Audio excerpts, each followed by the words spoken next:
बंगाल की बात आई, अब असम की बात करते हैं। कल एग्जिट पोल में असम के नंबर्स क्या दिखाई दिए। एग्जिट पोल ये कह रहे हैं कि बीजेपी की सत्ता में वापसी होगी और तीसरी बार वापसी होगी। मतलब हिमंता बिस्वा शर्मा अपनी लीडरशिप में बीजेपी में आने के बाद पहला चुनाव जीत सकते हैं और नंबर भी बढ़ता हुआ दिखाई दे रहा है। असम में कुल 126 सीटें हैं, तो इसके हिसाब से 64 सीटें चाहिए बहुमत का आंकड़ा जो है सरकार बनाने के लिए। पहले फिर मेट्राइज एजेंसी की बात कर लेते हैं। मेट्राइज के मुताबिक असम में बीजेपी को 85 से 95 सीटें मिल सकती हैं। बाय द वे, बीजेपी के नेता इस बार नारा लगाते गए थे कि 100 के पार लाएंगे इस बार, तो 85 से 95 ये एग्जिट पोल में मेट्राइज एजेंसी दे रही है बीजेपी को। बड़ा नंबर है और इसमें अपने दम पर बहुमत बता रही है। मतलब वो 64 जो है उससे पार बीजेपी जो है पिछली बार नहीं जा पाई थी, अकेले नहीं जा पाई थी, गठबंधन के साथ 75 सीटों पे आई थी वो, लेकिन इस बार उसको किसी साथी की जरूरत नहीं पड़ेगी, ऑल्दो अलाय हैं उसके। कांग्रेस पार्टी 25 से 32 सीट, ये लगभग पिछली बार जहां थे वहीं पर दिखाई दे रहे हैं, और अन्य को भी 6 से 12 सीटें। यहां अन्य में इनके अलावा तो बड़ा प्लेयर तो AIUDF ही है। AIUDF को भी कुछ सीट हो सकता है मिलती, उसमें दिखाई दी। AIUDF की सीट्स कम होंगे, लेकिन ये बीजेपी प्लस में मेरे ख्याल से ABP जो क्या नाम है उसका, असम गण परिषद AGP है, 7-8 सीटें उनकी हैं, लेकिन वो 85 तो है उसका। नॉन अलाइंड है EGP नॉन अलाइंड है। नहीं, AGP बीजेपी के साथ है। मैं कह रहा हूं ये अलायंस दिख रहा है ना। नहीं, BJP प्लस में वो AGP वो इसके अंदर है, इसीलिए मैंने कहा। तो वो ये दोनों अलायंसेस का आपको नंबर दिखाई दे रहा है। और अगर आप वोट शेयर में देख लें तो वोट शेयर में कहानी मेल खाती हुई दिखाई देती ही है। यहां से बीजेपी को 45.5% वोट मिलता हुआ दिखाई दे रहा है मेट्राइज के एग्जिट पोल में। कांग्रेस को 39.8 का 5% लगभग आप कह लीजिए अंतर दोनों के बीच में वोट का रहेगा। 5% का गैप बहुत गैप होता है, और 14.7% अंतर जो है वोट जो है वो अन्य को मिल सकता है। ये असम का एग्जिट पोल है जो इस वक्त दिखाई दे रहा है। और जो मैंने आपको कहा कि चीफ मिनिस्टर के तौर पर और चीफ मिनिस्टरियल फेस प्रोजेक्ट करके हिमंता बिस्वा शर्मा पहली बार चुनाव लड़ रहे हैं बीजेपी में आने के बाद, क्योंकि पहले जो 5 साल थे वो सर्बानंद सोनोवाल के थे, उनकी लीडरशिप में बीजेपी ने चुनाव जीता था। वो जो लीडरशिप चेंज हुआ था वो चुनाव के बाद हुआ था। इस बार असम हिमंता बिस्वा शर्मा को आगे रखकर चुनाव लड़ा है बीजेपी ने, और उसमें भी और उनके जिस तरीके के बयान आ रहे थे उनको आप याद कीजिए। खुलकर उन्होंने हिंदू मुसलमान की बातें की, मियाँ मुसलमान को टारगेट किया। उन्होंने कहा मैं बांग्लादेशियों को बाहर करके रहूँगा। उन्होंने बताया कि हमारी अस्तित्व का सवाल है ये, मतलब असमी मूल के जो लोग हैं उनके अस्तित्व का सवाल है, हमारी भाषा संस्कृति, वरना सब खत्म हो जाएगी, इतने बांग्लादेशी मुसलमान आ जाएंगे। उसके बाद ये एग्जिट पोल का नंबर दिखाई दे रहा है। कुछ बयान है वो एक बार देख लें, या उससे पहले आपको पोल ऑफ पोल्स दिखा देता हूं असम का। चलें पोल ऑफ पोल्स दिखा दीजिए असम के लिए। बाकी जो पोल हुए उन्होंने क्या बताया, महा एग्जिट पोल, तो उसमें आप देखिए मेट्राइज का आपने देख लिया पहला, इसको फुल स्क्रीन ले लीजिए जरा।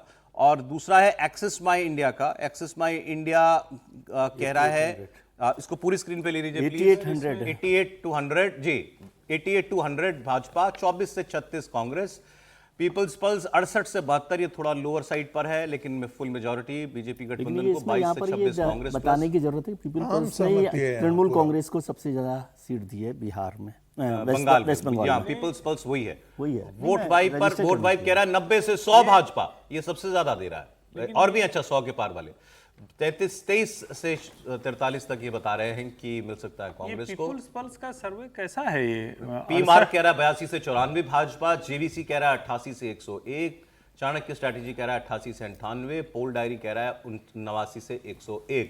इसमें तो मतलब एक भी सर्वे ऐसा नहीं है जो कोई उल्टी दिशा में जा रहा है, सब के सब बीजेपी को। पीपल पल्स का यदि आप देखिए तो आउटर मैंने जो एक्सट्रीम ले लेते हैं 72 + 26 कितना हो जाता है,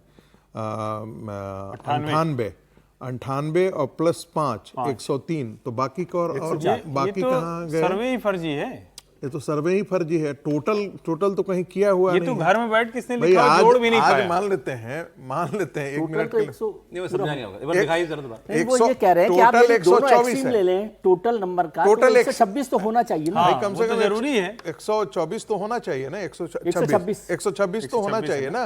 लेकिन यदि आप टोटल एक्सट्रीम कोई भी आप बताएगा ले 72 आप बीजेपी का ले लेते हैं, कांग्रेस का जो है, कांग्रेस का कितना दिया है पीपल पल्स ने, 26 दिया है, तो 98 हो गया, और 5 इधर दे देते हैं। पल्स का जरा रोकिए स्क्रीन पे, पीपल्स पल्स का रोकिए तो समझ में आएगा। पीपल्स पल्स जब आए तो स्क्रीन पर रोक दीजिएगा, पूरी तरह से 72 में हाँ, इसमें देख लीजिए ना, ये जो है इसी को आप इसमें देखिए, इसमें 72 है ना, 68 से 72 है। + 26 है, 72 प्लस 26 22 कितना से हुआ? 26 98 हुआ, और इधर 5 हुआ, 104 103। औरों के बराबर हो रहे हैं। 104 औरों के हो रहे हैं बराबर। 103 और 103 के बाद 23 कहाँ गया?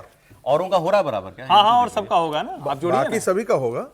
क्योंकि वो तो बराबर क्या, वो तो ज्यादा होगा ना। अगर मैक्सिमम ले लेंगे तो ज्यादा होगा। जो एक मन का नहीं था उसी में कमी ढूंढी। ये मन का वाला नहीं मसला है, ये बहुत ही मतलब इस तरह का फर्जीवाड़ा कोई सर्वे करे ना तो दिक्कत होती है। अच्छा ठीक है, चलिए। मास्टरों की इसलिए पहले निगाह मैंने गलती शुरुआत में होती क्या है। कहा था, मैं नहीं जानता हूँ पीपल्स पल्स या किसी के लिए भी, मैं किसी को सिंगल आउट नहीं करता हूँ। फर्जी के इनमें से मतलब दो थोड़ा तीन सा के अलावा confusion है इसमें जो एस्टेब्लिश्ड एजेंसियां हैं, मैंने शुरुआत में कहा था वो 4-5 ही हैं, 4 ही मानिए बल्कि, जैसे सब उदाहरण बाकी सब नहीं है। उदाहरण के लिए देख लें तो जैसे पोल डायरी ने दिया है तो 89 से 101 है, 15 से 26 3-7, मतलब ये ठीक है। या चाणक्य अरे आपके सामने 8 सर्वे हैं, सभी एक दिशा में जा रहे हैं, इसमें कोई नहीं, ये असमंजस आसाम को लेकर नहीं है। ये तो जब उस वक्त भी चल रहा था तो मैंने एक बात कही थी कि वहां तो कांग्रेस ही नहीं है, जो लड़ाई है बीजेपी के भीतर, कांग्रेस तो वहां है ही नहीं है। और 90 प्लस की बात वहां इसलिए भी कही जा रही थी कि जब भाई कांग्रेस के नेता लड़ने को ही तैयार नहीं है, कांग्रेस का अध्यक्ष छोड़ दे, कांग्रेस का उपाध्यक्ष छोड़ दे, कांग्रेस का जो प्रत्याशी घोषित होने वाला वो छोड़ दे, तो बचता क्या है? और मुझे लगता है कि इसकी भी चर्चा होनी चाहिए कि प्रियंका जी इस पूरी स्क्रीनिंग कमेटी की चेयरपर्सन थी, मतलब चेयरपर्सन शब्द कहें या मुखिया जो भी होता हो, तो वो इंचार्ज वही थी। राहुल जी ने जाकर कहा था कि ये 2 मिनट नहीं टिकेगा, इसको ये करेंगे। अब 4 तारीख को परिणाम अगर यही आते हैं तो सचमुच कांग्रेस को सोचना चाहिए कि पवन खेड़ा जी को वो कोट अनकोट फर्जी पेपर देकर किसने बिठाया। वो अभी तक परेशान घूम रहे हैं। आज सुप्रीम कोर्ट में उनकी अर्जी लगी हुई है, बाय द वे वो खबर आ जाएगी तो बताइएगा। उनके बेल की अर्जी लगी हुई है। नहीं, असर नहीं पड़ा, यही तो मैं कह रहा हूं। नहीं, और पवन खेड़ा के प्रकरण को भी कई लोगों ने कहा कि उसका भी इंपैक्ट पड़ा होगा। भाई आपने इसीलिए तो किया था ना कि हेमंत बिश्व शर्मा की, चूंकि उनकी पत्नी रिनिकी भूयान शर्मा के ऊपर आरोप लगाएंगे तो फंस जाएंगे, हुआ उल्टा, वो तुरंत FIR करा गई। आसाम बीजेपी उम्मीदवारों को लेकर बड़ी इंटरेस्टिंग खबर है। 40% जो कैंडिडेट है वो दूसरे दलों से आए हुए बीजेपी के। बताइए साहब, तमाम मुख्यमंत्री दूसरे दल से आया हुआ है। लोगों को टिकट दिया है। कम से कम 2-3 सीटें तो मैं जानता हूं। समझ में नहीं, एक मिनट आप लोग तो सुन लीजिए। फॉरेन कैपिटल बार बार आप कहते हैं कि फॉरेन कैपिटल आना चाहिए, फॉरेन कैपिटल आना चाहिए।